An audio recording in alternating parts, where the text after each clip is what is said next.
अस्सलाम वालेकुम। आज हम डिस्कस करेंगे डॉवर यानी कि हक महर के बारे में। हक महर की बेसिकली दो किस्में, प्रॉम्प्ट मुअज्जल, डेफर्ड गैर मुअज्जल, और गैर मुअज्जल को मुवज्जल भी कहते हैं वाव के साथ। मुअज्जल हक महर वो होता है जो पेएबल ऑन द डिमांड हो, यानी कि औरत जब चाहे अपने खामद से इस महर की, हक महर की डिमांड कर सकती है और वो खामद को देना लाजम होगा।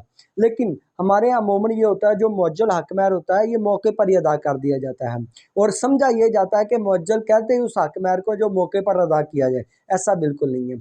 चाहे तो मौके पर अदा कर दिया जाए, चाहे तो उसको छोड़ दिया जाए, लेकिन वो फिर पेएबल ऑन द डिमांड होगा कि जब औरत चाहे उसकी डिमांड कर सकेगी।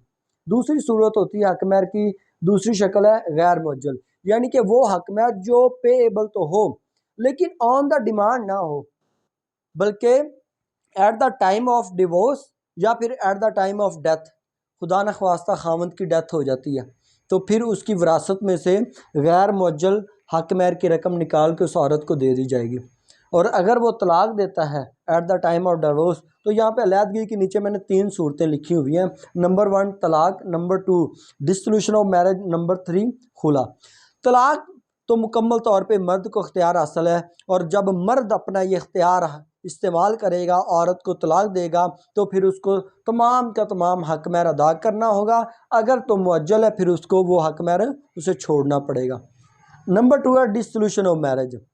डिसोल्यूशन ऑफ मैरिज में ये होगा कि औरत अलहदगी का मुतालबा करेगी, लेकिन उसमें कुछ 6 से 7 शराइत हैं, 6 से 7 सूरतें हैं। उनमें से कोई एक सूरत औरत को पेश आती है, मेंटेनेंस है, एब्सेंस ऑफ हस्बैंड है, खामद की कोई साल से लापता है, या इस तरह के दीगर मसाइल हैं, खामद अपने अज़वाजी हकूक़ अदा करने से कासर है, इस तरह का कोई मसला आता है तो वो बर्डन ऑफ प्रूफ औरत के ऊपर होगा। औरत इस चीज़ को प्रूव करेगी तो फिर उनकी अलहदगी हो जाएगी on the base of dissolution of marriage. तो डिसोल्यूशन ऑफ मैरिज की सूरत में 25% अदा किए हुए हक महर का औरत को रिटर्न करना पड़ेगा, यानी कि जो हक महर अदा कर दिया गया हो या औरत ने वसूल कर लिया हो उसमें से 25% उसको रिटर्न करना होगा। लेकिन अगर वो गैर मुअज्जल हक महर है तो फिर उसको, औरत को आधा छोड़ना पड़ेगा, आधा उसको मिलेगा। ये डिसोल्यूशन ऑफ मैरिज में। और माजरत के साथ यहाँ पे क्लियर कर दूँ, अक्सर बोला जाता है डेसोल्यूशन ऑफ मैरिज। डेसोल्यूशन ऑफ मैरिज नहीं होता बल्कि डिसोल्यूशन ऑफ मैरिज है। डेसोल्यूशन प्रोनाउंसिएशन ही गलत है बाय द वे जी।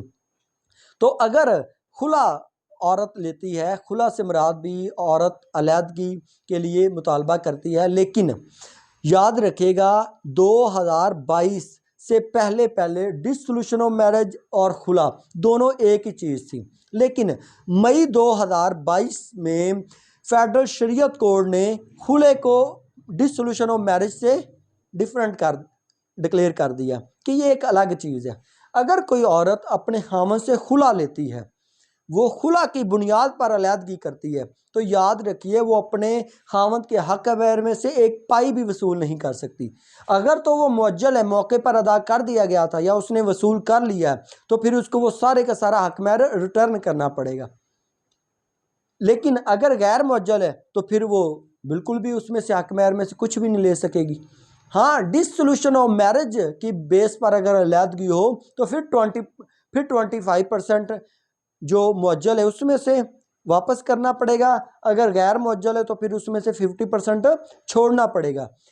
तो लिहाजा there is a great difference between dissolution of marriage and khula. औरत जब खामद से अलहदगी करती है तो या तो वो फिर डिसोल्यूशन ऑफ मैरिज की बुनियाद पर अलहदगी करेगी, तो या फिर खुला की बुनियाद पर।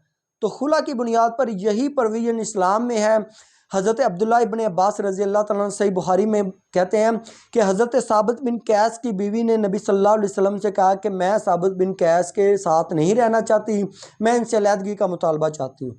तो नबी सल्लल्लाहु अलैहि वसल्लम ने साबित बिन कैस से कहा आपने हक महर में क्या दिया? उन्होंने कहा मैंने एक बाग दिया। तो आप सल्लल्लाहु अलैहि वसल्लम ने हज़रत साबित बिन कैस की बीवी से कहा आप इसका हक महर इसे रिटर्न कर दो।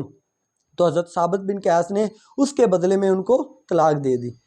और याद रहे खुला में भी बिलाखिर तलाक मर्द ही देता है। हाँ, डिसोल्यूशन ऑफ मैरिज में जो कोर्ट है वो इस रिश्ते को, इस निकाह को डिज़ोल्व कर देती है, ख़त्म कर देती है। लेकिन उसमें कोई 7 से 8 किस्म की कंडीशंस हैं, यानी कि हालतें हैं। अगर उनमें से कोई सूरत हाल पैदा हो जाए तो फिर डिसोल्यूशन ऑफ मैरिज का केस दायर फाइल किया जाता है, और वो बर्डन ऑफ प्रूफ औरत के ऊपर होता है, औरत ने उसको प्रूव करना होता है। और ये नेक्स्ट लेक्चर में इंशाल्लाह वो 7 to 8 जो सिचुएशंस हैं वो डिस्कस की जाएंगी।